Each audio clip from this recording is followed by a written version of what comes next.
If you're creating your own artistic project, something like a graphic novel or a comic, for instance, one of the things that we face early on is knowing how much to plan. It's easy to get stuck in the planning paralysis trap. It's also easy to jump in too soon, too fast, and just kind of get lost, and it kind of just peters out and never really gets finished.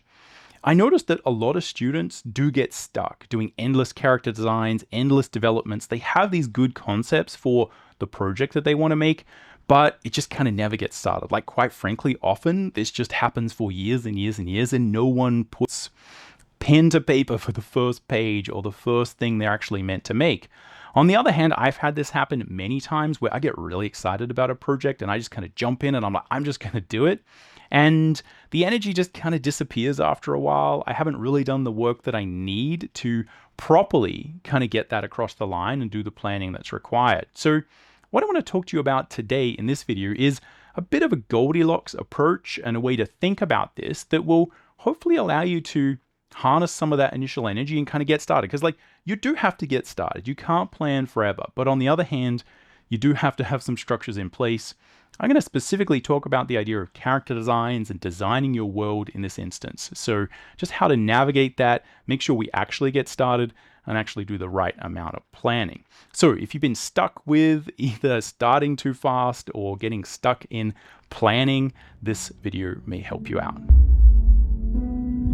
Alright, welcome to the Drawing Codex. My name is Mcburnie. I've been a professional working artist for over 20 years, and on this channel, we're all about drawing cool stuff from our imagination, embracing the challenge of drawing, and mastering the craft of line and color illustration. Now, if you'd like to learn more about illustration and picture making, you can check out my free illustration mini workshop. It charts my journey going from an amateur to a professional, and I talk a lot about really important issues such as how to get more detail and polish in your work, how to plan your images, create thumbnails, and also a few thoughts on how to approach being a professional artist. As I said, it's free. The link will be in the description.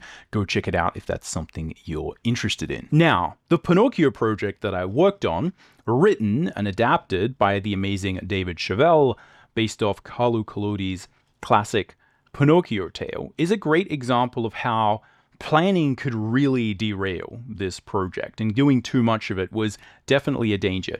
The reason for that is that Pinocchio is one of these older stories. It's based off something that I think would have been very episodic back when it was originally written, and as a consequence of that, there is just a million characters in this thing, and they're constantly moving from one section to another. A lot of those kind of older stories are like that. It's a real kind of adventure tale. So every kind of page, there's a new thing. You've got the cricket, which, again, if you watch the Disney version, this is not what happens in the Disney version. Pinocchio squashes and kills the cricket in the actual Pinocchio book. That's much more interesting. And then you got like this bird. You got to design that. There's so many different settings, right? Like every page almost had like a very, very different, distinct set of characters, set of topics. So, here's where they go to the marionette, the play, and you get to meet these different characters, and there's all these little puppets, and then they're gone. And now you've got the fox and the cat, and that's interesting. And then they go to this, strange tavern, and then he has this weird dream. Then the fox and the cat are dressed up, right? So you're constantly like having these sort of different. Now we got the blue fairy, right? Again, this doesn't happen in the Disney version either, right? You just have this constant mix of like every page is something different. Every page is something interesting, which is really exciting as a project, right? Like when I got this, I was like, awesome, this is great. It's going to be a great opportunity for me to use my character design skills in this kind of setting. But the real challenge is it's hard to know like how much of this stuff should we design. And what I really struggled with is actually even just designing the main character, knowing kind of how they would look versus the other characters, trying to find something that I'd be able to act through that kind of looked like a puppet. Like, how, is he actually a puppet? Sometimes it's really challenging to know what the book was even kind of talking about. It's a very kind of interesting, again, old sort of story. So This is often the challenge that we face, is you can like have a large project like this, and this is often what happens if it's like your artistic project, you're writing. It often has like a million ideas, a million characters, and you think you kind of need to design them. The problem is that this is what I faced when I was first creating this book, is at what point do I have to start? At what point am I actually good to go? And what you notice is that actually, if you look at like the Pinocchio design that kind of ended up on the cover, that kind of looked like a lot of these later shots, like I kind of refined it, and I kind of refined the fox and the cat as well. If you look at the first few pages of Pinocchio though, he's not quite exactly the same. His eyes aren't quite exactly the same in the same spot. It took me a while to kind of really dial this character in. And this is where I like to use the concept that we'll sort of discuss of like a model sheet that is a living document. And I just think kind of thinking about it a little bit differently like this allows you to sort of get started. And if you kind of work this into your process, it means there's really no downsides to sort of going it this way. But yeah, you can see that the model sheet is not 100% solid here. Interesting. Maybe you don't notice. Again, maybe it's not such a big issue. But as we kind of progress, right, once I'm probably past about, page 10, I kind of got it sorted, right? But the reality is these first few pages and the first few things that you create for your project can often take months. So how does this actually work, and what did the development of this look like when it comes to designing the actual Pinocchio character and figuring out what this book would look like? Now, often when we start a project, we start with kind of nothing in the beginning, but as soon as you kind of hear something or you have that initial idea, often your imagination is going to start to go to work, and we start to fill in details and sketch and come up with ideas and think through the different problems. And often, if you think about like what you should be doing here and what you're heading towards, I think this is often the challenge, because everyone kind of knows how to do sketches and try and mess around and explore different character design ideas. But it's easy to get distracted by what happens in professional environments, right? Like we often want to think that we should be professional. We should do this properly. And in professional animation or any situation where you're going to have to redraw a character lots of times, it makes a lot of sense to do a model sheet, because many people are going to be drawing this thing, and you kind of need to have it sorted before you can progress. This is why, you need to have the design approved and finalized before a 3D modeler gets it, or in order for animators to actually animate it, you need a model sheet with all the different expressions so that everyone is kind of drawing exactly the same thing. Often you actually even need those sculpted out in 3 dimensions so you can kind of see what the character actually looks like in 3 dimensions. And that kind of has to happen before you hit production, obviously. But if it's just you who's doing it, you're the only one who's ever going to draw these things, obviously we don't need to do all of that. So the question is like, what do we need to do, and how do we kind of handle it? I think this is like the really interesting topic here. So the first thing that I think we can sort of look at is, when I was making Pinocchio, this is exactly what I was doing. And these are a mix of sketches and sketchbook pages that were done throughout production, before production.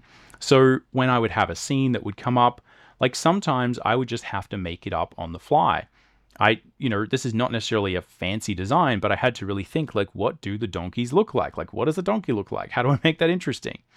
When it came to saying, like, what do the actual donkey ears look like? I had to go and look at some donkey ear reference and kind of make this as authentic as possible. But the question is, like, should we design all the other characters? Should I design the Candlewick character? Should I really lock them off? This is where it can be really challenging, because if you do too much of this, then it just takes too long to get started. So the first thing that I think is really important to do, no matter what type of production you're in, is a lineup. And the character lineup, I think, is so important because it avoids you accidentally creating mirror characters. And this is where often what you're after is with anything, and you can say like this is a typical character design advice that you'll get, is that you want all your characters to be separated in terms of their silhouette and their character, etc. And that is important. But if you've tried to draw a comic or a book or a project where characters actually do look the same, it is a nightmare. Like, it is really hard, because often you'll be really struggling to differentiate characters. If you have really good, solid shape design, that makes it clear, like no matter how big or how small these characters are, it's just easier to draw. Like it is just easier for you. It's better. I don't need to draw all the details because they are just drastically different from every angle. And I think that's sort of obviously really useful. But I think the main reason it can really help you early on is like when you are just sketching around, especially if you don't have a lot of experience as a character designer, either on your own projects before or as a professional character designer, you are going to often do what I call mirroring, which is like you kind of just draw lots of the same character. You know, all the female characters look kind of similar, all the male characters look similar, all your kind of old male characters look similar. This is often what I would run into. And what it means is it's easy to kind of have a mirror where once you actually get to production, you can be looking at a character like this and be like, oh, that looks cool. And then you kind of look at a character like this and you're like, well, that looks cool. And then you kind of put them together and you're like, those don't really go together, right? Like they are, you've got similar shape design. So this is where it's good to use the character lineup as a fundamental unit of design. And I think I've actually got some videos on that. Maybe I'll sort of link one at the end of this, how to think about, in real time, how to construct a character lineup. But what it does is it allows you to easily see how am I going to differentiate these characters on a fundamental level. And if you just kind of keep having, like just make a blank sheet of paper and put the name of each character that is in your story that is really significant. And even if you just fill these with simple sketches, which is what these are, it means that I can quickly say, these are too similar, or these are separate enough, or like, what could I do to differentiate like this character from this character? So these guys are really suffering from mirror syndrome, right? The great, again, I forget what he's kind of called. It's like sort of Magnifico or something like that it's different in the Disney version. I don't know what it is in all the other different versions, but he's the guy who kind of owns the puppets, the puppet master. He has this whip that is sort of snakes on the end of it. Like, this is actually pretty similar to this character in terms of the overall sort of functionality, and especially the design that I kind of ended up going with for him was a lot more, right? So I tried some different sort of versions of that. And the one that I kind of ended up going with was like, he was a real brute, right? And that's actually very similar to the design I had for this. So this is where we're thinking about like, okay, this character is very unkempt, right? It is very kind of wild, feels like, his kind of hair is all seaweed and messy. He's a fisherman. This character is kind of all smooth, right? So even though they kind of are similar character, I'm making sure the shape design kind of functions, right? It's very sort of clear. Again, what does the cricket look like? What does Geppetto look like? So these ended up being nothing like the finished designs that I used, but this is something that I just kind of put together to kind of get my head around what all those different characters look like. And this is where I think, again, professional design techniques can teach us a lot. A character lineup is definitely high value. This will solve so many of your problems. Now, where I feel like often a lot of those other professional practices can be less useful is where we get to the model sheets. And so what I would sort of suggest as a sort of good thing that you can try is actually to create a living model sheet. And I'll sort of describe exactly what this means, but fundamentally, what we're doing is making sure that as I complete an illustration within the book that I feel like it is a good expression or a good version of a character's expression, I'm kind of really focusing on, okay, how would this character express that emotion? And the first time I kind of hit a particular emotion, I really think through exactly what the character would be like, how they would kind of work. And when I kind of nail it, then I copy it to one of these sheets that I would have. And I would have these open all the time. Now I would have these on a separate monitor. And yeah, this made it very, very easy for me to kind of add and build those model sheets over time. Now, this process is a little bit dangerous because you can easily run into major problems if you haven't designed your character. The number one problem you'll face is that in the beginning, when you're trying to draw a character, it's not always clear what they should look like. And I think this is one of the big dangers of trying to create that kind of real sort of professional model sheet, make everything clean, like make sure everything's perfect, is that until you've really tried to act out a very specific emotion with your character, it's kind of hard to know what they actually should look like. Like you can design a character design, But part of that design needs to be like, how fun is it to draw? How easy is it to draw? And often what you find is like you need to kind of modify things. Like I made Pinocchio's head significantly more round because in the beginning I kind of had it a more complicated shape, and I was like, that's too much work to draw. I'm just gonna make it round. It looks better round anyway. Let's just make it round, right? So I kind of lent into that. But that took me a few pages and a few weeks of me kind of drawing this guy again and again, and actually being in the trenches with it to actually make that decision and that discovery about the character. And this is where I think, like, if you are doing it by yourself, creating a living model sheet is much more effective. And I think this often goes for a lot of different aspects of the design process, for the backgrounds, for the environments, for the different elements, for any small characters that kind of come up. You often don't really know how to design the nuances and the details of them, especially early on when it's your first few projects. So it's easy to kind of get stuck designing something that doesn't actually work, because you're not just designing it for like, is it a cool design? You're designing it for, is it fun for you to draw? Do you like drawing it? And does it actually allow you to embody your emotion and your acting? Like, is it possible for you to actually have this character do the things they need to do? And this is where, if you put a silly hat on someone and then you realize, well, from half of the angles, you kind of can't see their face. So you need to kind of be practical about this. Now, once you become more of a seasoned professional or a serious kind of artist and you've done many projects like this, I think that's where you're probably going to have the instincts to be able to design the characters better in the beginning, because you know kind of what works, you know what's fun. But for your first few projects, I really think this is actually a big stumbling block that is worth kind of being more creative with. Now, the reality is that this often means the first few pages that you do, you're going to need to redo. But that's fine. That is actually less of a problem than you think. So let's go back and kind of look at some of these kind of live model sheets that I was doing, and I'll kind of explain kind of how this works. So you can actually see that with a lot of these different versions of like the Blue Fairy that, she kind of changed a little bit over time. I didn't really get a chance to refine that character that much. And, that's because she didn't really appear in the book. Sometimes I'd have little characters that only appear like 3 or 4 times. And you need to think about what is a good process to design those. Often what I would do is, do a few sketches, but then I would just draw them on the page and see what they look like. And a good strategy here that you can think about is that often when we are designing a page, here's another one of these model sheets. Often when you are designing a page, you can actually keep a couple of these pages at the pencil or the rough phase first. So if I ever had a character that was sort of appearing as a new character, I'd make sure that I just didn't finish that until I'd kind of sketched out and roughed out and done the drawing for a couple of pages. And that would kind of often mean that by like the 5th panel that I've kind of drawn that character, I kind of had a chance to see, how do they emote? How do they work? Is this fun to draw? And I'll kind of often find through that sketching process something that actually works. And then I found it's much easier to go back and change the previous drawings. And then once they're changed, then you kind of ink them.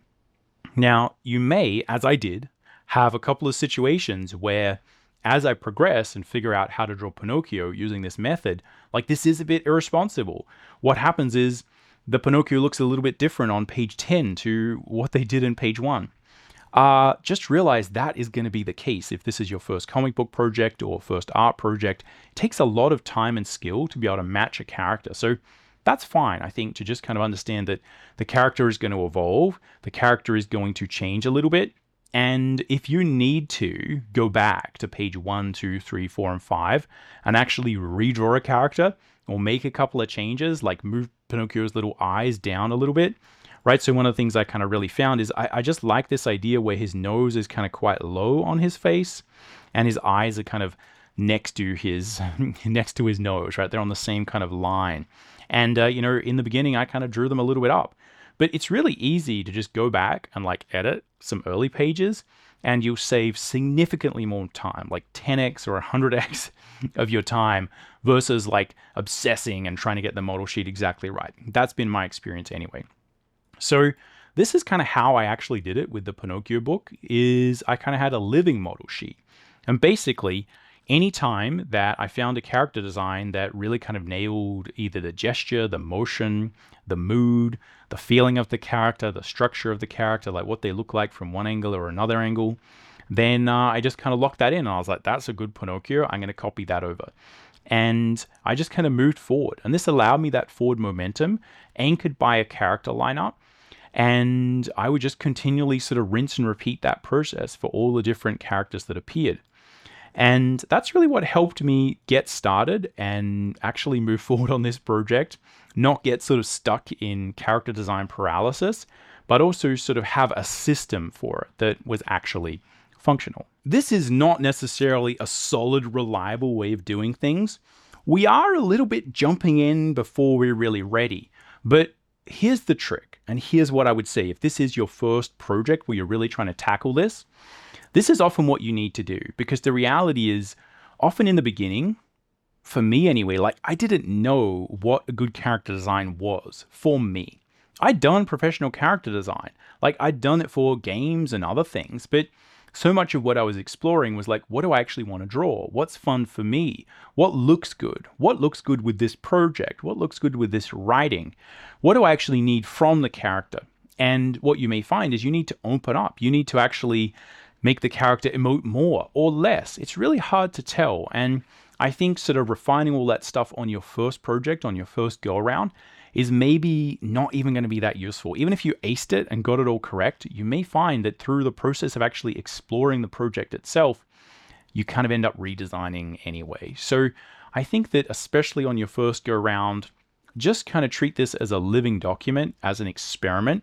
And for the first 10 pages or the first kind of how many cards of your tabletop board game or whatever it is that you're doing, just kind of go slowly and understand that you're going to be much quicker overall if you do just kind of get the basics sorted and move forward in a rational way. And just feel free to change any of those things that you did early on and kind of just view that as not a mistake that you kind of messed it up on the first page, but just as an inevitable part of the process where you have to find out how these characters work, how this world works, and there's maybe no real clean way to do that. Now, as I said, if you want to check out the process of me creating a character lineup from start to finish, check out this video.